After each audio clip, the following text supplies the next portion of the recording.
அவர் கிருபையின் தேவன். அவர் பொய் சொல்ல மாட்டார். அவர் அதிசயங்களை செய்கிற தேவன். இந்த உலகத்திலே மனுஷனால எது கூடாதோ அது கர்த்தராலே கூடும். ஆமே. கரங்களை தட்டி தேவனை நாம் மகிமைப்படுத்தும். இந்த உலகத்தான் சொல்லுவான், இது நடக்காது, இது நிறைவேறாது, எப்படி நடக்கும், இங்கதான் ஒண்ணே இல்லையே, எல்லாம் முடிஞ்சு போச்சு. எது வேணா இருக்கட்டும், ஆனா கர்த்தர் தாம் சொல்ல நினைத்ததை ஒருவனும் தடை பண்ண முடியாது என்பதை நீ நம்புகிறாயா? அல்லேலூயா. கர்த்தருடைய வார்த்தைக்கு வல்லமை உண்டு. நம்புகிறவன் பெற்றுக் கொள்வான், நம்பாதவன் இடரல் அடைவான். அல்லேலூயா. நம்பாதவனுக்கு சத்ருவானவன் அவன் உள்ளுக்குள்ளே இருந்து கிரியை செய்வான். அவன் நம்பிக்கையற்றவன், அவன் அபிசுவாசி, அவன் எதையுமே நம்ப மாட்டான். திரளான கூட்டம் வருகிறது. யோசித்து பாருங்க, இயேசுவின் பின்னால் திரளான கூட்டம் வருது. யார் விசுவாசித்தார்கள் அவர்கள் பெற்றுக் கொண்டார்கள். இந்த நாளிலே எனக்கு அருமையான தேவ பிள்ளைகளே, சமாரியாவிலே வேதம் சொல்லும் முதலாவது வசனத்தையே நாம் வாசிக்க கேட்போம். வாசிங்க. ஏசாயா தீர்க்கதரிசி புஸ்தகம், 2 ராஜாக்களின் புஸ்தகம் 7ஆம் அதிகாரம் 1வது வசனம்.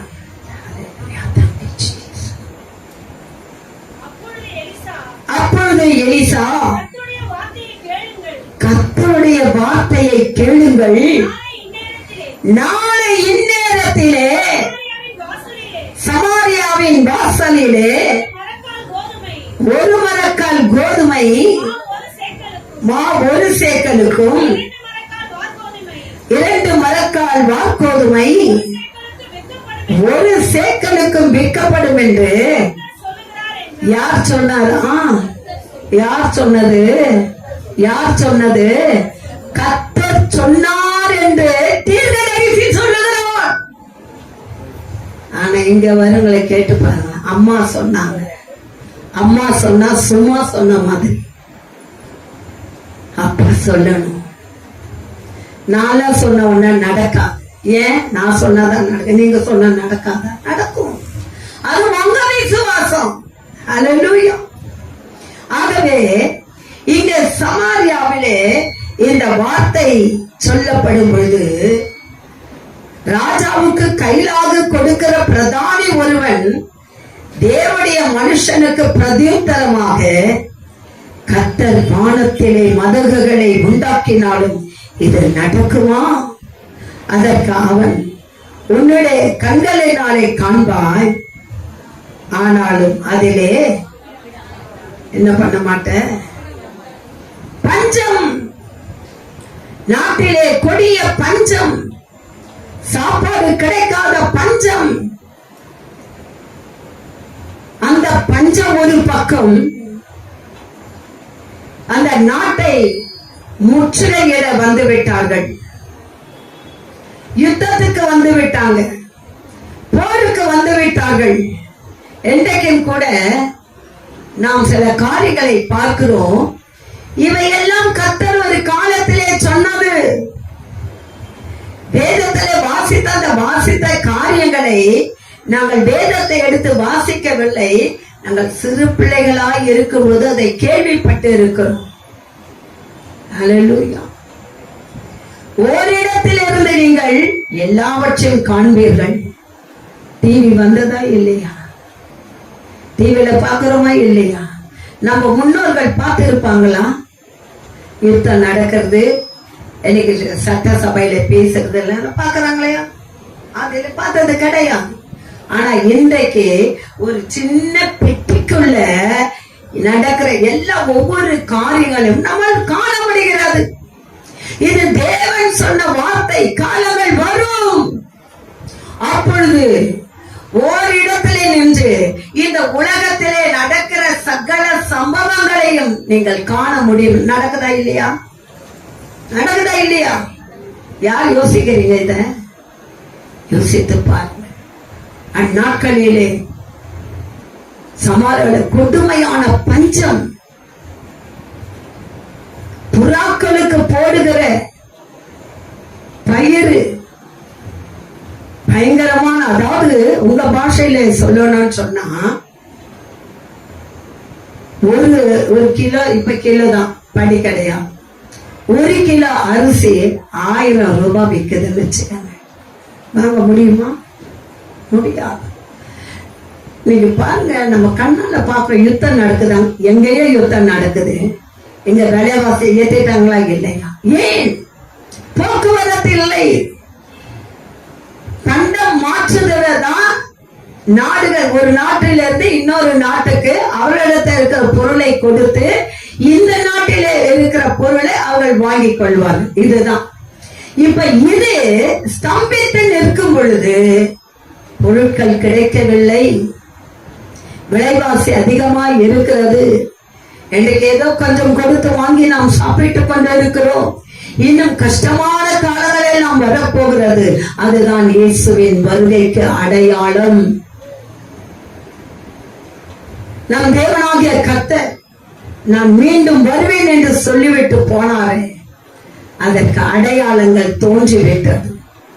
ஆங்காங்கே பஞ்சங்கள் வரும், பட்டினிகள் வரும், யுத்தங்கள் வரும், யுத்தத்தின் செய்திகள் வரும், ரத்தத்தை சிந்துவார்கள். மாமியாருக்கு மருமகளும், மருமகளுக்கு மாமியாரும், தாய்க்கு பிள்ளையும், பிள்ளைக்கு தாயும், மருமகளுக்கு மாமியாரும், மாமியாருக்கு மருமகளும் என்று சொல்லி வேதம் சொல்லுகிறது. எச்சரிக்கையாயிருங்கள். ஆனாலும் கர்த்தர் நம்மை கைவிடவே இல்லை. இதுதான் நடக்குது. நம்ம சாப்பிடாம இருக்கோமா? இல்லையே. இல்லை, இன்னைக்கு ஜனங்களுக்கு தெரியாது. எல்லாம் இப்ப நாளைக்கு வர போறாங்க, நாளைக்கு வந்து நிக்க போறாங்க கேட்டை தட்டிக்கிட்டு. ஹல்லேலூயா. எச்சரிக்கை இல்லாத 10 கன்னிகையில 5 கன்னிகைகள் எப்படி எச்சரிக்கை இல்லாம, எப்படி மணவாளனை மேற்கொண்டு போகக்கூடாமல் ஆகிவிட்டது. அப்படிதான் இந்த ஜனங்க இருக்காங்க இன்னைக்கு. ஒவ்வொரு வீட்லயும் கேலண்டர் இருக்கு, பாக்குறது கிடையாது இல்லையா? இப்படிதான் மணவாளன் வரும் நாளிலும் நடக்கும். நேரமும் தெரியாது, நாழிகையும் தெரியாது. எப்ப வருவாரோ யாருக்கு தெரியும்? நாம் எச்சரிக்கையாக இருக்க வேண்டும். கர்த்தருடைய வார்த்தையை நம்ப வேண்டும். அதைத்தான் முதல் வசனம் சொல்லப்பட்டு இருக்கிறது. கர்த்தருடைய வார்த்தையை கேளுங்கள், கேட்கிறவன் பெற்றுக் கொள்ளுகிறான். எனக்கு அருமையான தேவ பிள்ளைகளே, இப்படியாக பஞ்சம் வந்துவிட்டது. ஒரு பக்கம் பஞ்சம், ஒரு பக்கம் சீரியர் என்ன பண்ணிட்டாங்க? முற்றுகை போட்டு விட்டார்கள். வெளியே வர முடியல. என்ன பண்றது? அவங்ககிட்ட எந்த ஒரு காரியமும் இல்ல, படைபலனே இல்ல, பணபலமோ இல்ல, ஆள்பலமோ இல்ல, ஒன்றுமே இல்லை. வந்து முற்றுகை போட்டு விட்டார்கள். என்ன செய்வது? நெருக்கம். எனக்கு அருமையான தேவ பிள்ளைகளே, நாமும் கூட சில வேளைகளிலே பெருமையாக இருப்பேன். எனக்கு என்ன குறைச்சல்? நான் நன்றாக சம்பாதிக்கிறேன். என் புயபலம், என்னுடைய பொருள், என்னுடைய செல்வம் யார் தந்தது? யார் கொடுத்தது? அன்னைக்கு நீ எப்படி இருந்த? எனக்கு எப்படி இருக்கிற? யார் கொடுத்தது? எனக்கு அருமையான தேவ பிள்ளைகளே, மூடன் ஒருவன் சொன்னானா, தன் ஆத்துமாவை பார்த்து, என் ஆத்துமாவே நீ நன்றாக புசித்து கழித்திரு, நான் களஞ்சியங்களிலே சேர்த்து வைத்திருக்கிறேன் என்று சொன்னார். கர்த்தர் சொன்னார், மூடனே, மதிக்கேடனே, இன்றைக்கு இரவு நீ எடுத்துக் கொள்ளப்பட்டால் உன்னுடையது எங்கே இருக்கும்? உன் கூட வருமா? உன் களஞ்சியத்தில் நீ சேர்த்து வைத்தாயே, அது அது யாருடையதாகும் என்று சொன்னான். இன்றைக்கு அநேகர் அப்படிதான் இருக்காங்க. வேண்டாம், இயேசுவை நோக்கி பாருங்க. அண்ணன்ன தேவைகளை அவர் சந்திப்பார். அவர்த இல்லாத ஒன்றுமே இல்லை. அவரால் எல்லாம் கூடும். ஆகவே வருத்தப்பட்டு பாரம் சுமக்கிறவர்களே, நீங்கள் எல்லோரும் என்னிடத்திலே வாருங்கள், நான் உங்களுக்கு இளைப்பாறுதல் தருவேன் என்று சொன்னார். இப்ப எங்க இளைப்பாறுதல் இல்லை. பயம் வந்துவிட்டது, நடுக்கம் வந்துவிட்டது. ஒன்றுமே அவர்களாலே செய்ய முடியவில்லை. அந்த நேரத்துலதான் தீர்க்கதரிசி போய் இந்த வார்த்தையை சொல்லுகிறார். நாளைக்கு சமாரியாவிலே ஒரு மரக்கால் கோதுமை மா 1 சேக்கலுக்கும் 2 மரக்கால் வார்கோதுமை 2 சேக்கலுக்கும் விற்கும் என்று சொன்னா, பிரதானி சொல்றான், வானத்தின் மதகுகளை திறந்தாலும் நடக்காது. ஏனென்று சொன்னால் இங்கே பஞ்சம் கொடிக்கட்டு பறக்கிறது. அடுத்து பகைஞன் அந்த முற்றுகை போட்டுவிட்டான். என்ன நடக்க போகிறதோ? அல்லேலூயா. எனக்கு அருமையான தேவ பிள்ளைகளே, பயம் ஒரு பக்கம், நடுக்கம் ஒரு பக்கம். ஒரு 4 குஷ்டரோகிங்க, அவங்களால பசி தாங்க முடியல. நேரா சொல்றாங்க, நம்ம எழுந்து அங்க வந்து முற்றுகை போட்டிருக்காங்க, அந்த இடத்துக்கே நம்ம போயிடலாம் வாங்க. பசி தாங்க முடியல. எத்தனை நாள் பட்டினி கிடப்பது? நம்ம போய் இருந்தாலும் நம்ம சாகதான் போறோம் இப்போ, இல்லையா? இல்லைனாலும் சாகதான் போறோம். ஆகவே நம்ம சாப்பிட்டே செத்து போயிடலாம் வாங்க என்று சொல்லி அந்த 4 பேரும் புறப்பட்டு போறாங்க. எங்க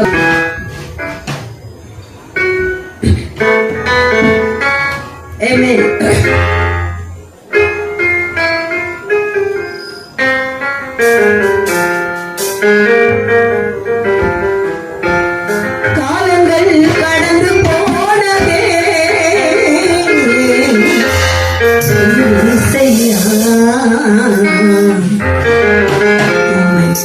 கொள்ளாமல் வாழ்வு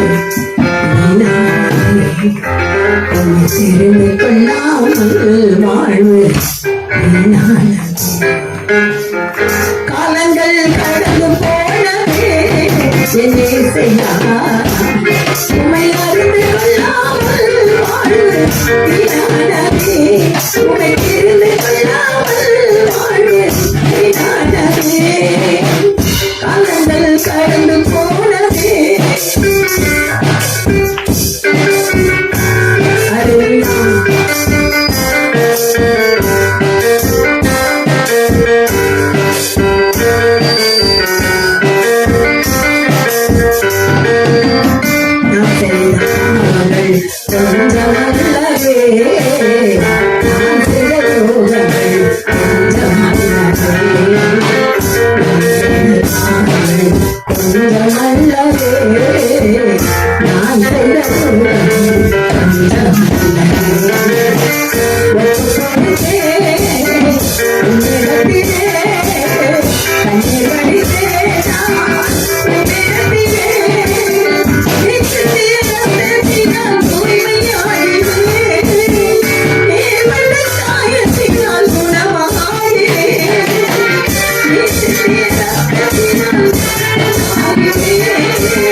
உண்மை விட மாட்டேன்.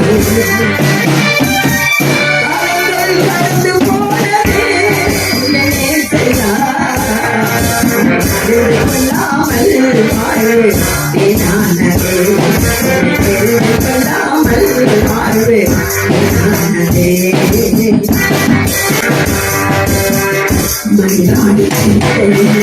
ஏற்றுக்கொண்டீரே மனதில் அமைதி தந்து வாழ வைத்தீரே மன்றாடி ஏற்றுக்கொண்டீரே மனதில் அமைதி தந்து வாழ வைத்தீரே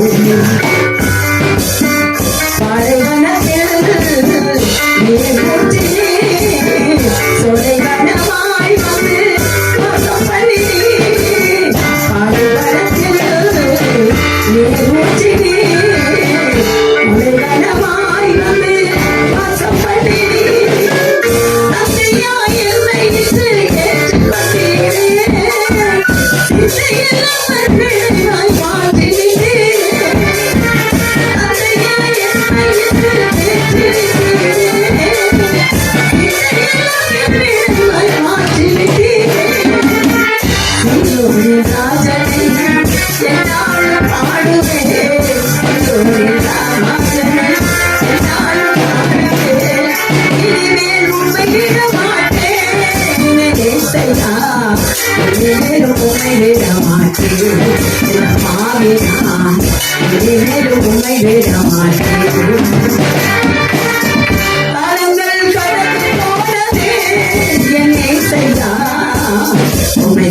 காலங்கள் இருக்கும் பொழுது நாம் கர்த்தரிடத்திலே சேர வேண்டும். நமக்கு பிரச்சனை வருகிறது என்று சொன்னால் நாம் எங்கேயோ தேடி ஓடக்கூடாது. கர்த்தருடைய வார்த்தை சொல்லும், மகனே மகளே சோர்ந்து போகாதே, நான் உனக்கு கொடுப்பேன், நிறைவேற்றுவேன், நடக்கும் என்று சொல்லப்பட்ட வார்த்தைகள் அது என்னிடத்திலே வெறுமையாய் திரும்பாது என்று சொல். ஆனால் இந்த நாளிலே கூட வந்த அத்தனை பேரும் அமைதலாய் இருக்க, ஒருவன் மாத்திரம் தன் வாயை திறந்து அவன் சொன்ன ஒரு வார்த்தை, வானத்தின் மதகுகளை திறந்தாலும் இது நடக்குமா? வானத்தின் மதகுகளை திறந்தாலும் நடக்குமா? இதுதான் நம்முடைய கேள்வி. இன்னைக்கு நம்ம எப்படி இருக்கிறோம்? நம்மளும் ஒரு ஜோசியத்தை பார்க்கிறோம், பைபிளை ஜோசியமா வச்சுட்டோம். பைபிளை திறந்து பார்க்கறது ஒரு வசனம், நல்ல வசனம் தான், ஓகே கர்த்தர் சொல்லிட்டாரு. இல்ல வசனம் கொஞ்சம் குத்துற மாதிரி வந்தா இது இல்ல வேற அர்த்தம் எடுக்கலாம். இப்படி இருக்கிற ஆட்களும் இன்றைக்கு இருக்கிறாங்க. அந்த கருமையானது பிள்ளைகளை வேண்டாம். கையிலாக கொடுக்கிற ராஜாவுக்கு கையிலாக கொடுக்கிற அந்த பிரதானி அவன் சொன்ன வார்த்தை, வானத்தின் மதகுகளை திறந்தாலும் இது நடக்காது என்று சொன்ன. அதற்கு ஊழியக்காரன் சொன்னான், உன் கண்களால் நீ காண்பாய், நீ எடுத்து அதிலே சாப்பிட மாட்டாய். Amen amen. Thank you Jesus. உனக்கு விரோதமா எழும்பலாம், ஆனா கர்த்தர் உன் பட்சத்துல இருப்பார். நீ கவலையப்படா. இந்த 4 பேர் அனுப்புறாங்க. 4 பேரு போய் பார்க்கும் பொழுது அங்க ஏதாவது கிடைக்குமா, சாப்பிட்டு வரலாம் என்று சொல்லி போகும் பொழுது அந்த இடத்துல தட்டுமுட்டு சாமான் இறஞ்சி, தானியங்கள்லாம் இறஞ்சி கிடக்குது. அவள் கொண்டு வந்த தின்பண்டங்கள் எல்லாம் இறஞ்சி கிடக்குது. யாருமே காணும், யாருமே காணும், ஒருத்தரையும் காணும். எங்க போனாங்க? உனக்கு விரோதமாக எழுப்புகிறவர்கள் எங்கே போனார்கள்? உனக்கு குடி வெட்டினவர்கள் எங்கே போனார்கள்?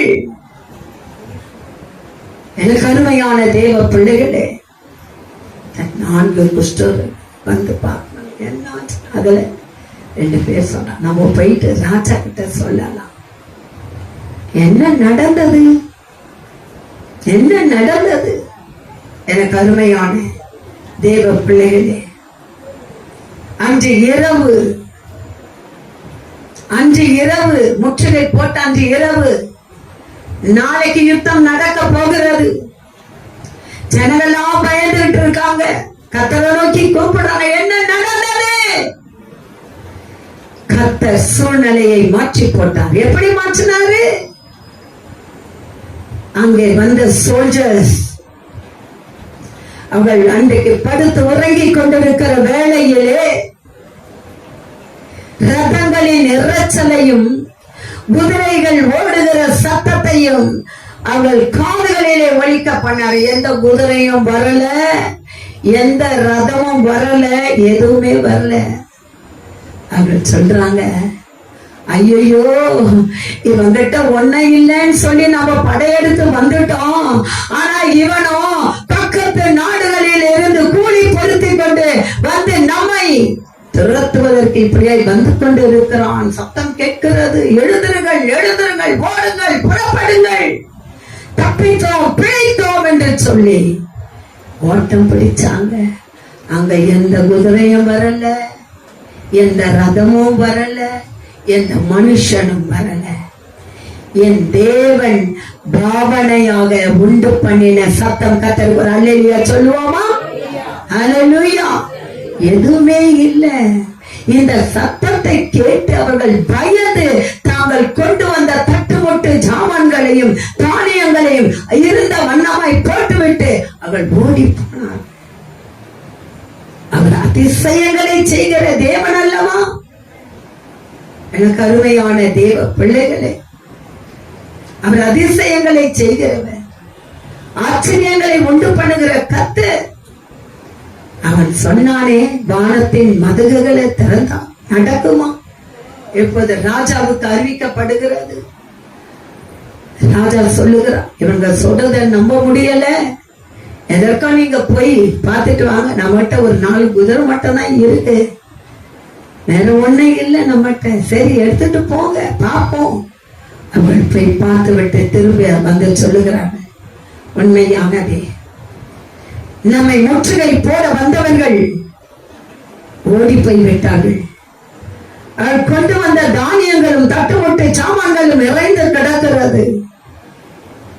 அப்போது ராஜா சொல்லுகிறார், யாரங்க கூப்பிடுங்கள் அந்த பிரதானியை. பிரதானிக்கு சொல்லுகிறார், ஜனங்கள் பட்டினியினாலும் பசியினாலும் வாடிக்கொண்டு இருக்கிறார்கள். இதோ இந்த காரியத்தை செய்ய சொன்னால, நாளைக்கு ஒளிமுக வாசலிலே 1 மரக்கால் வார்கோதுமை மா 1 சேக்கலுக்கும் 2 மரக்கால் வார்கோதுமை 1 சேக்கலுக்கும் விற்கும் சொன்னாங்க இல்லையா? இப்போ கொடுக்கறாங்க பாருங்க. 10 பைசா கொடுத்தா போதும்.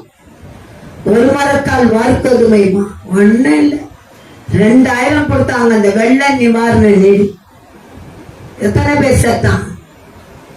2000க்கு எத்தனை பேர் செத்தாங்க? ஒருத்தர் மேல ஒருத்தர் விழுந்து. அதே போலதான் இங்கே நெருக்கி தள்ளி அந்த பிரதானியை மிதித்து அவன் செத்த போயிட்டான். அங்கே சாட்சி எழும்புகிறது. என்ன சாட்சி தெரியுமா? நேற்று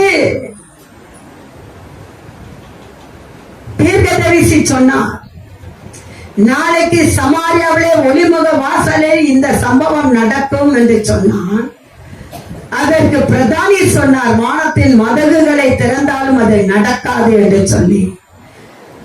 ஆனால் தீர்க்கதரிசி சொன்னார், உன் கண்களாலே நீ காண்பாய், அதிலே நீ சாப்பிட மாட்டாய் என்று. அதே போல அவன் கண்களாலே பார்த்தான், அவன் சாப்பிட முடியவில்லை, செத்து போனான். எனக்கு அருமையான தேவ பிள்ளைகளே,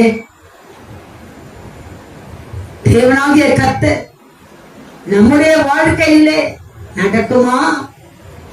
நிறைவே எத்தனை பேர், எத்தனையோ காலாச்சு. இந்த சொத்து இன்னைக்கு வரும், நாளைக்கு வரும். நான் கூட அப்படிதான், எனக்குள்ள சொத்தை விற்கிறதுக்கு நானும் கூட சில வேலையில இன்னைக்கு விற்குமா, நாளைக்கு விற்குமா. ஆனா கர்த்தருடைய சித்தம் என்னவோ அவர் என்ன செய்ய போகிறாரோ, இந்த இடத்தை என்ன செய்ய போகிறாரோ யாருக்கு தெரியும்? ஒருவேளை கர்த்தர் மனம் இறங்கினாலும் இறங்குவார். இன்னைக்கு படுக்கையிலே கிடக்கிற மனுஷனை தூக்கி எடுப்பார். தலையிலே இருக்கிறவனை கோபுரத்தின் மேலே உயர்த்துவார்.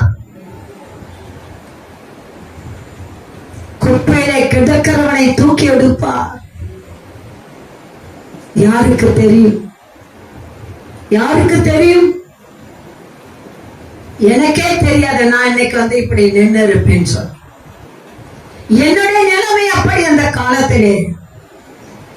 ஆனால் என் தேவனாகிய கர்த்தர் போதனை கேட்க போன என்னை போதிக்கிறவனாய் மாற்றினாரே. அவருடைய அருமை பெருமையை சொல்ல என்னை தேர்ந்தெடுத்தாரே. நான் என்ன சொல்லுவேன்? யோசித்து பாருங்கள். உங்கள் வாழ்க்கை மாறும், சூழ்நிலை மாறும். இன்னைக்கு சத்துருவானவன் கணவனுக்கு விரோதமா மனைவியை பிடிச்சுக்கலாம், மனைவிக்கு விரோதமா கணவனை பிடிச்சு வச்சுக்கிறான்,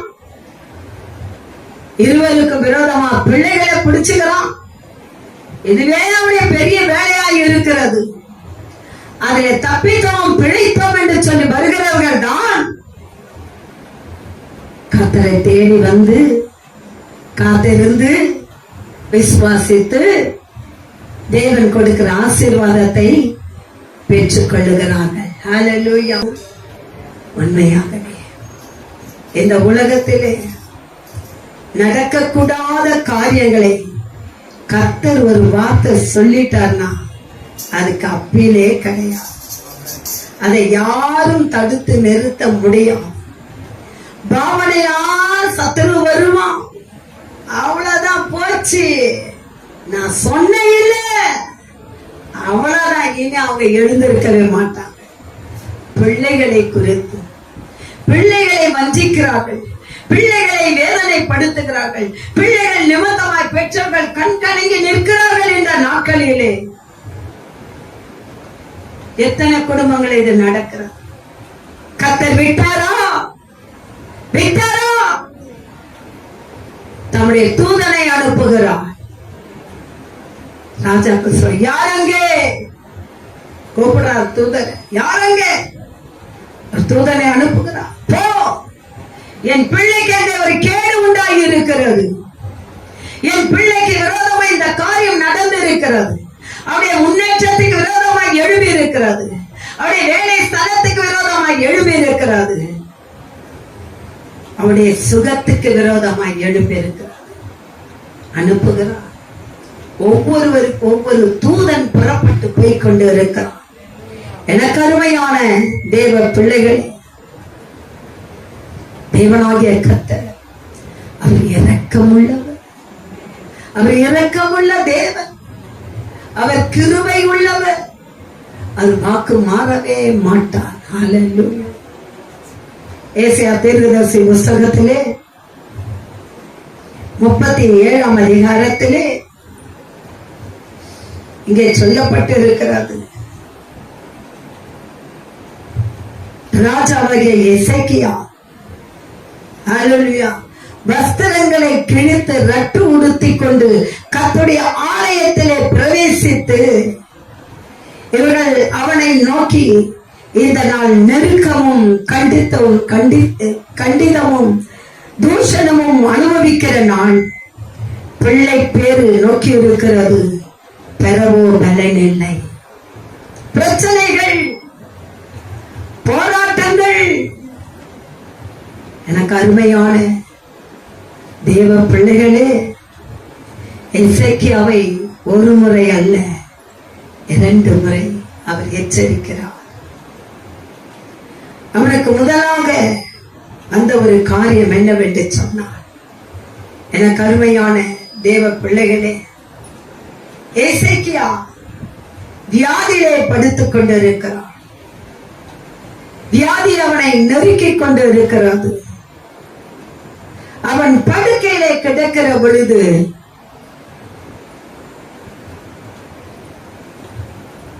தேவனாகிய கர்த்தர் தம் தூதனை அனுப்புகிறார். எதற்கு? குணமாக்குவதற்கா? இல்லை, அவன் மரணத்தை குறித்து சொல்லுவதற்கு அனுப்புகிறார். எப்படியா கர்த்தர் செய்வாரா? ஆமா ஆமா, ஒருவேளை நீ மனம் திரும்பின பிழைத்துக் கொள்வாயே, அதற்குதான், வேற எதற்கு? எனக்கு அருமையான தேவ பிள்ளைகளே, இசைக்காவை குறித்து பார்க்கும்போது அவன் மனவேதனையோடு கூட அவன் படுக்கையிலே கிடக்கிறான். கர்த்தரோ தம் தீர்க்கதரிசியை அனுப்புகிறான். இந்த தீர்க்கதரிசி எல்லாம் இருக்கிறாங்க பாரு. குரலுக்கு ஒரு பக்கம் எடி, மத்தளத்துக்கு 2 பக்கம் எடியணும். ஆமா, முதல்ல ஒண்ணு சொல்லிடுவாரு, உடனே அந்த ஜனங்க கர்த்தரை நோக்கி கூப்பிடும், மனம் இறங்கிடும். இதுதான் அவருடைய வேலை. அதுக்குதான் அவருக்கு இரக்கமுள்ள தேவன் என்று பெயர். இந்த இடத்துல பார்க்கிறோம், அவர் சொல்லுகிறார், நீ எசேக்கியாவிடத்துல போய், யார்கிட்ட சொல்லி அனுப்புறாரு? யார்கிட்ட சொல்லி அனுப்புனாரு? பக்கத்து வீட்டுக்கார. யார்கிட்ட சொல்லி அனுப்புனாரு? யார்கிட்ட சொல்லி அனுப்புறாரு? எசேக்கியாவிட்ட.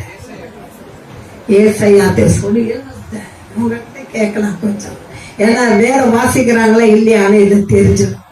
ஹல்லேலூயா. ஏசாயா தீர்க்கதரிசியின் மூலமாக அங்கே சொல்லப்படுகிற ஒரு வார்த்தை, எசேக்கியா ராஜாவே, நீர் மரித்து போகிறீர், உன் வீட்டு காரியங்களையும் உன் நாட்டு காரியங்களை ஒழுங்குபடுத்துங்க. பாருங்க, அவன் செத்தா எனக்கு என்னன்னு சொல்லி இல்லையே, இல்லையா? ஒரு எச்சரிப்பின் சத்தத்தையும் கொடுக்கிறான், நீ செத்து போக போறப்பா.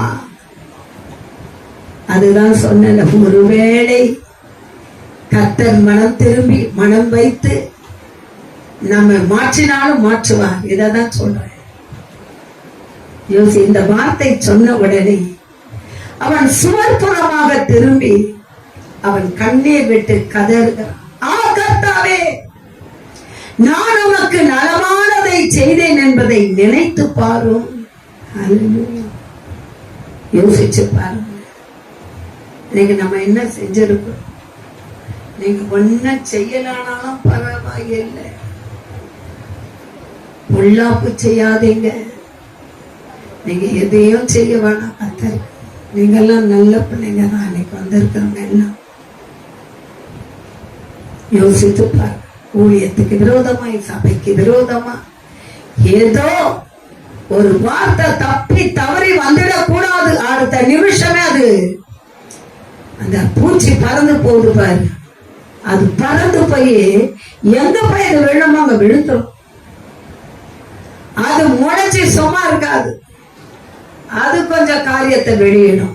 இன்றைக்கு அப்படிதான் நடந்து கொண்டு இருக்கிறது. வேண்டாம், நம்ம மாலை போடுறது 80 வருஷமோ 70 வருஷமோ இருக்கிற வரைக்கும் நாம் கர்த்தருக்கு உண்மையாய் இருப்போம். அவர் நம்மையும் நம் பிள்ளைகளையும் 7 தலைமுறை வரைக்கும் அவர் ஆசீர்வதிக்க வேண்டுமே. நமக்கு பிறகு யார் நம் பிள்ளைகளுக்கு ஜெபிப்பார்கள்? நாம் இருக்கிற வரைக்குமாவது நம் குடும்பத்துக்காகவும் நம் பிள்ளைகளுக்காகவும் ஜெபிப்பதற்கு நாம் இருக்க வேண்டுமா இல்லையா? யோசித்து பாருங்க. அவன் கதறுகிறான். அவன் சொல்லிட்டான், வார்த்தைய சொல்லிட்டு என்ன பண்றான் தெரியுமா? பாதி மோட்சத்துக்கு வரான். அல்லேலூயா. ஆமாங்க, எனக்கு அருமையான தேவ பிள்ளைகளே, இன்னைக்கு நம்ம பிள்ளைங்க கஷ்டப்பட்டு படிக்கிறாங்க, உழைக்கிறாங்க, முன்னேறணும்னு நினைக்கிறாங்க.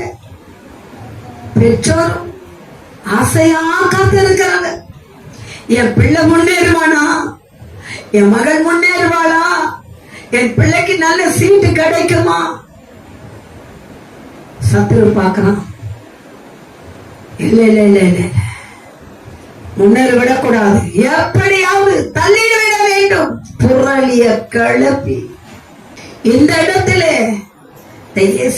கண்ணீர் விட்டு கதறு, ஆண்டவரே உமக்கு நான் நலமானதை செய்ததை நினைத்து பாரும் என்று சொல்லும் பொழுது கூப்பிடுறாரு. யார தெரியுமா? ஏசையா கூப்பிடுறார். ஏசையா அந்த வார்த்தையை சொல்லிட்டு பாதி முற்றத்தை கூட அவன் தாண்டவில்லை, பாதி முற்றத்தை தாண்டவில்லை. ஒரு குரல் வருகிறது, ஏசையா நீ அப்படியே திரும்பி போ, நீ போய் இசைக்காவிடத்துல சொல்லு, உன் வியாதியிலிருந்து உனக்கு சுகத்தை கொடுத்துட்டேன், 15 வருஷம் உன் ஆயுசு நாளை கூட்டுவேன், போய் சொல்லு. திரும்ப போறான், அந்த வார்த்தையை சொல்றான். எனக்கு அருமையான தேவ பிள்ளைகளே, தேவனாகிய கர்த்தர் அந்த பாதி முற்றத்தை தாண்டுவதற்குள்ளாகவே அவன் ஜெபத்தை கேட்டார். உன் ஜெபத்தை கேட்க மாட்டாரா? கேட்க மாட்டாரா? இன்னைக்கு நீங்க கஷ்டப்படுறது எதுக்கு தெரியுமா? ஒரு ரகசியத்தை உங்களுக்கு நான் சொல்றேன். பணம் என்றால் என்ன? பற்று என்றால் என்ன? பாசம் என்றால் என்ன? அது எப்படி இருக்கும்? இப்ப எல்லாம் தெரிஞ்சிருப்பீங்களே, உங்க வாழ்க்கையில நடக்கிற சில சம்பவங்கள் இல்லையா? இவ்வளவு காலமா மறைஞ்சு இருந்ததால இப்ப வெளியே வருது, எல்லாம் வெளியே வருது. இப்ப பிச்சுக்கிட்டு உள்ளத்துல இருந்தது எல்லாம் வெளியே வருகிறது. ஐயோ ஏன் சகோதரி தானே, ஏன் சகோதரர் தானே சொன்னாரு, இன்னைக்கு இப்படி பேசுகிறாரு. ஆமா, இன்னைக்கு நான் உன்னை உயர்த்திட்டேன். பொருட்களையே மனம், பொருட்களையே இப்ப என்ன நினைக்கிறாங்க, எப்படியாவது வீழ்த்தி விட வேண்டும். ஆனால் தாவீது சொல்றான், நான் கர்த்தருக்காய் பொறுமையுடன் காத்திருந்தேன், அவர் என்னிடமாய் சாய்ந்து என் கூக்குரலை கேட்டார் என்று சொல். எனக்கு அருமையான தேவ பிள்ளைகளே, அவர் பொறுமையாதான் வேலை செய்வார், ஆனா அவர் செய்வது வாய்க்கும். ஆனால் மீண்டும் அவனை உயிர்ப்பித்த பிறகு எசேக்கியா அவன் பெருமையினாலே அவன் விழுந்து போனான் என்று வேதம் சொல்லுகிறார். எத்தனை பேருக்கு பெருமை இருக்கிறது? நான் படிச்சிருக்கேன், நான் சம்பாதிக்கிறேன், எனக்கு ஒரு குறைவும் இல்லை, நான் இன்னைக்கு கேட்டேன்னா நாளைக்கே வந்துடும். பாக்குறியா? தாழ்மை. எவ்வளவு கர்த்தர் உங்களை ஆசீர்வதிக்கட்டும். பெருமை கொள்ளாதீங்க. நானே கர்த்தருடைய சமூகத்தை அதை தான் கேட்பேன், ஆண்டவரே இன்னைக்கு கொடுத்திருக்கிற கிருபை மாத்திரம் இல்லப்பா, இன்னதுக்கு மேலே நீங்க கிருபை கொடுத்தாலும் எனக்கு பெருமை வரக்கூடாது, நான் என்று நான் சொல்லக்கூடாது, எனக்கு பெருமை வரக்கூடாது, நான் எப்படிதான் இருக்கணும் என்று சொல்லி நான் ஜெபித்துக் கொண்டு இருக்கேன். ஏசாயா தீர்க்கதரிசி மூலமாய் சொல்லப்பட்ட வார்த்தை, அவன் குணமானான். ஆனால் பாபிலோன் தேசத்திலிருந்து சில ஆட்களை அனுப்பி, எசேக்கியா வியாதியாய் இருந்தாரே, எப்படி இருக்கிறார், போய் பார்த்து கொண்டு வாருங்கள் என்று சொல்லும் பொழுது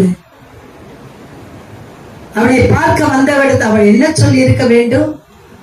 நான் குணமானேன், என் தேவனாலே, அவருடைய வார்த்தையாலே, தீர்க்கதரிசி மூலமாய் எனக்கு சொல்லி அனுப்பின வார்த்தை 15 ஆண்டு என்னை கூட்டி கொடுத்து எனக்கு சுகத்தையும் பலத்தையும் கொடுத்து எனக்கு ஜீவனோட கர்த்தர் வைத்திருக்கிறார் என்ற வார்த்தையை சொல்லாமல் அவன் செய்த காரியம் என்னவென்று சொன்னால், அவன் போய் தன் ராஜ்யம் முழுவதுமாக அந்த அந்த அனுப்பின ஆட்களுக்கு அவன் காண்பித்துக் கொண்டு இருந்தான்.